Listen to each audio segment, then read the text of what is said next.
าธุเด้ออันว่ากายานี้ให้มีแต่ความสุขสัพพทุกแนวใดให้หลีกหนีไกลเว้นเห็นควงขันพุยไพ่พญาทางยามากาความไว้ให้ไกลทางหางคิงลิงนั่นเด้อเจ้าผู้ลิงเบิ่งน้ำคงใหญ่ท่าลาให้กายาสุ่มเย็นขอเข็นให้จอยพาสัตว์ลอยในน้ำลอยไปสะลอง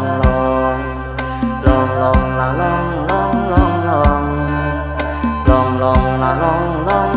ลองอย่าได้มีขัดของขาทางวางใดแสงเทียนไตใส่ส่องนำทางว่างผาศาสตร์ลงลอยลองไหลใน